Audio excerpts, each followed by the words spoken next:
To movie brand. പ്രേക്ഷകർക്കേറെ സുപരിചിതരാണ് നടന്മാരായ ബിജു സോപാനവും SP ശ്രീകുമാറും.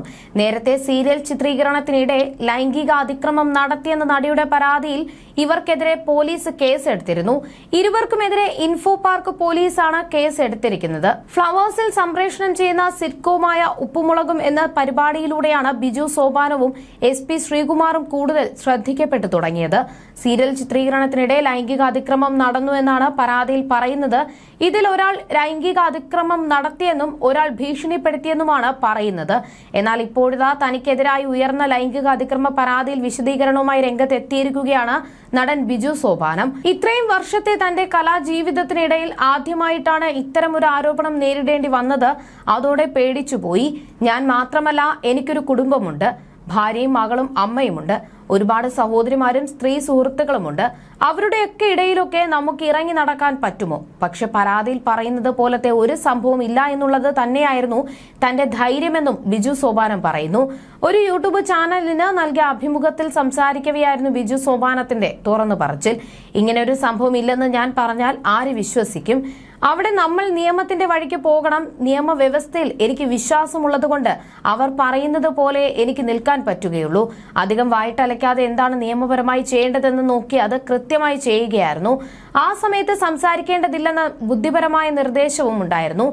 ഇപ്പോൾ സംസാരിക്കാനുള്ള സമയമായി. പക്ഷേ അതിനും പരിധിയുണ്ട്. ലൈംഗിക അതിക്രമം എന്നുള്ളതാണ് പരാതി. അതിപ്പോൾ എത്രയോ മിനിറ്റോളം സൂക്ഷിച്ചു നോക്കിയാലും കൈ ഓങ്ങിയാലും ലൈംഗിക അതിക്രമം ആണല്ലോ. ലൈംഗിക അതിക്രമത്തോടൊപ്പം തന്നെ അതെല്ലാം വീഡിയോയിൽ പകർത്തി എന്നുള്ളതുമാണ് എനിക്കെതിരായ കേസ്. ഇതൊക്കെ കേട്ട് മിഥുനത്തിൽ ഇന്നസെന്റ് ചേട്ടൻ നിൽക്കുന്നത് പോലെ കൈയും കെട്ടി നിൽക്കാനുള്ള കാരണം ഞാൻ ഒന്നും ചെയ്തിട്ടില്ലെന്ന ധൈര്യത്തിലാണെന്നും അദ്ദേഹം പറയുന്നു. വീഡിയോ പകർത്തിയെന്ന് ആരോപിക്കപ്പെടുന്ന മൊബൈൽ ഫോൺ ഞാൻ ഒളിപ്പിച്ചു വെച്ചിട്ടുണ്ടോ? ഇല്ല. അത് ഞാൻ അന്വേഷണ ഉദ്യോഗസ്ഥർക്ക് കൈമാറി. അവർ അത് കൃത്യമായി പരിശോധിക്കട്ടെ. ഡിലീറ്റ് ചെയ്താലും കണ്ടുപിടിക്കാനുള്ള സാങ്കേതിക വിദ്യയുണ്ട്. ആ റിപ്പോർട്ട് പുറത്തു വരാനുള്ള സമയം എനിക്ക് തരണം. എന്താണ് ഇതിന് പിന്നിലെ കാരണമെന്നൊന്നും അറിയില്ല. എന്റെ കരിയർ നശിപ്പിക്കുന്നത് പോലുള്ള ഒരു ആരോപണമാണ്. ഇത്തരം ഒരു പരാതി കൊടുത്താൽ കുറച്ചു കാലത്തേക്കെങ്കിലും ഞാൻ എന്തൊക്കെ ബുദ്ധിമുട്ട് നേരിടേണ്ടി വരുമെന്ന് അവർക്കറിയാമല്ലോ. ഞാൻ എന്ത് ലൈംഗിക അതിക്രമമാണ് നടത്തിയതെന്ന് പരാതി കൊടുത്തവർ സ്വന്തം മനസ്സാക്ഷിയോട് ചോദിക്കണം. ഞാൻ ചെയ്തിട്ടില്ലെന്ന കാര്യത്തിൽ എനിക്ക് നല്ല ഉറപ്പുണ്ട്. പിന്നെ കോടതി വഴി തന്നെ എന്റെ നിരപരാധിത്വം തെളിയുമ്പോൾ ആളുകൾക്കും വിശ്വാസമാകും. ശ്രീകുമാറിനെതിരെയും ആരോപണമുണ്ട്. സെറ്റിൽ വാ തുറന്ന് സംസാരിക്കാത്ത ഒരു വ്യക്തിയാണ് അവൻ. തിരക്കഥ വായിക്കാൻ മാത്രമേ അവൻ വാ തുറക്കുകയുള്ളൂ. അത്തരത്തിൽ ആരുടെയും കാര്യത്തിൽ ഇടപെടാതെ മാറി നിൽക്കുന്നവനാണ് ശ്രീകുമാർ എന്നും ബിജു സോപാനം പറയുന്നു. ഈഗോ വിഷയങ്ങൾ ഒരുപാട് ഉണ്ടായിട്ടുണ്ട്. അവിടെ ചെറിയൊരു കോക്കസ് ഉണ്ട്. ഇവനെ അകത്താക്കുമെന്ന് പറഞ്ഞതായി പലരും പറഞ്ഞ് ഞാൻ അറിഞ്ഞിട്ടുണ്ട്. എന്തൊക്കെയായാലും കലാകാരന്മാർ അല്ലേ, അതുകൊണ്ട് തന്നെ ഇത്രയും ക്രൂരമായി ചിന്തിക്കില്ല എന്നുള്ളതായിരുന്നു നമ്മുടെ വിശ്വാസം. എല്ലാം തുറന്നു പറയണമെങ്കിൽ കേസ് കഴിയട്ടെ എന്ന് മാത്രമേ പറയാനുള്ളൂ.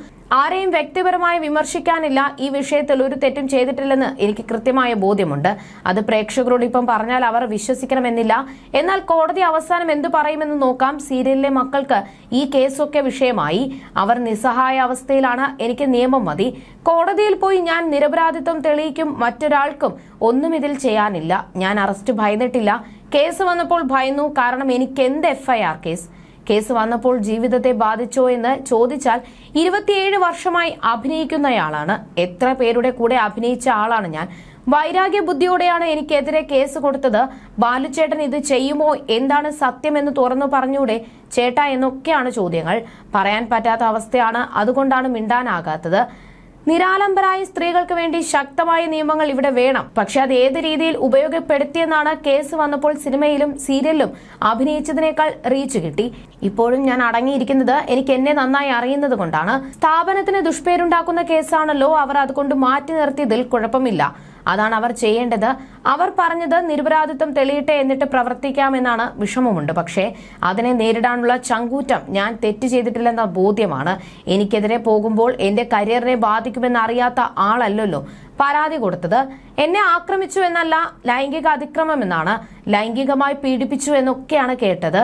കേസ് ഭാര്യയ്ക്കും മക്കൾക്കും ഒക്കെ വിഷമമുണ്ടാക്കി. ഞാൻ ഇവിടെ നിന്ന് കരഞ്ഞു കാണിച്ചാൽ കാര്യമുണ്ടോ? ആർക്കാണ് സന്തോഷമുണ്ടാകുക? കേസിനെ കുറിച്ച് അറിഞ്ഞു വന്നപ്പോൾ ആകെ പേടിയായിപ്പോയി. എന്റെ ജീവിതത്തിലെ ആദ്യ സംഭവമാണ്. മുൻകൂർ ജാമ്യം ലഭിക്കാൻ വലിയ പാടുണ്ടായില്ല. കോടതിക്ക് പെട്ടെന്ന് തന്നെ കാര്യം മനസ്സിലായി. എന്നെയും ശ്രീകുമാറിനെയും ചേർക്കാൻ എന്നെയും ശ്രീകുമാറിനെയും ചേർക്കാൻ കാരണം എന്താണെന്ന് ഞങ്ങൾക്കറിയില്ല. ഞാനും ശ്രീകുമാറും അടുത്ത ബന്ധം പുലർത്തുന്നവരാണ്. ഈ കേസൊക്കെ അവന് ചിരിയാണ്. അവൻ ആരോടും അധികം സംസാരിക്കാത്ത ആളാണ്. കലാകാരനായി തുടരാൻ തന്നെയാണ് തീരുമാനം. കേസ് വന്നപ്പോൾ ആരും മാറ്റി നിർത്തിയിട്ടൊന്നുമില്ല. എന്നെ അറിയുന്നവർ എന്നെ ചേർത്ത് നിർത്തിയിട്ടുണ്ട്. കരിയറിനെ അതിനാൽ യാതൊരു തരത്തിലും ബാധിച്ചില്ല.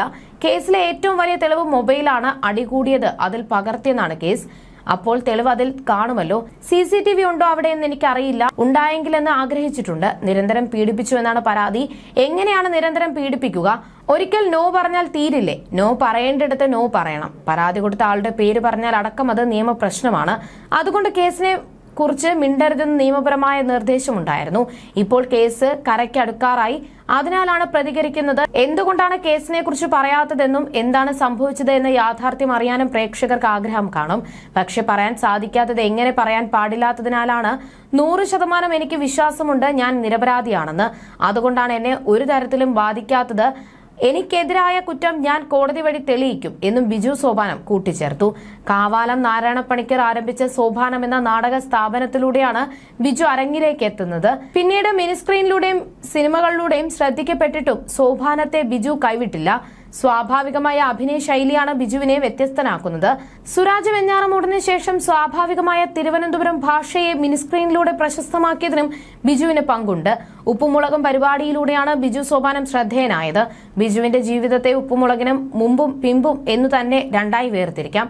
അത്രമാത്രം ബിജു സോപാനം എന്ന നടന്റെ കരിയറിൽ സ്വാധീനം ചെലുത്തിയ കഥാപാത്രമാണ് ഉപ്പുമുളകിലെ ബാലു.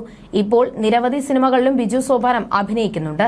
ചാനൽ ഷോകളിലൂടെയും മിനിസ്ക്രീൻ പരമ്പരകളിലൂടെയുമായിരുന്നു SP ശ്രീകുമാറിന്റെ വരവെങ്കിലും മെമ്മറീസ് എന്ന ഒറ്റ ചിത്രത്തിലൂടെ ശ്രീകുമാറിനെ പ്രേക്ഷകർ തിരിച്ചറിഞ്ഞു. പിന്നീട് അങ്ങോട്ട് സൂപ്പർ സ്റ്റാറുകൾക്കൊപ്പം മുഴുനീള കഥാപാത്രങ്ങളെ അവതരിപ്പിച്ച് ബിഗ് സ്ക്രീനിലെ താരമായി. കലാഭവൻ മണിക്ക് ശേഷം ചിരിയിലൂടെ മലയാളികളുടെ മനസ്സ് കീഴടക്കിയ നടനാണ് SP ശ്രീകുമാർ. ഉപ്പുമുളകും സീരിയലിലും മറിമായും സീരിയലിലുമാണ് ശ്രീകുമാറിന് ആരാധകരെ നേടിക്കൊടുത്തത്. സിനിമാ സീരിയൽ താരം സ്നേഹ ശ്രീകുമാറാണ് ഭാര്യ. സ്നേഹയും ശ്രീകുമാറിനെ പോലെ തന്നെ അഭിനയത്തിൽ സജീവമാണ്. യൂട്യൂബ് ചാനലുമായും നടി സജീവമാണ്. അടുത്തിടെയായിരുന്നു ഇരുവരുടെയും 5ാം വിവാഹ വാർഷികം. 2019 ഇരുവരും വിവാഹിതരാകുന്നത്. തൃപ്പൂണിത്തുറ പൂർണ്ണത്ര ഈശ ക്ഷേത്രത്തിൽ വെച്ചായിരുന്നു വിവാഹം. മറിമായത്തിലുള്ളവരെല്ലാം എത്തിയിരുന്നു. ഇപ്പോൾ താരദമ്പതികൾക്ക് ആൺകുഞ്ഞ് കൂടിയുണ്ട്.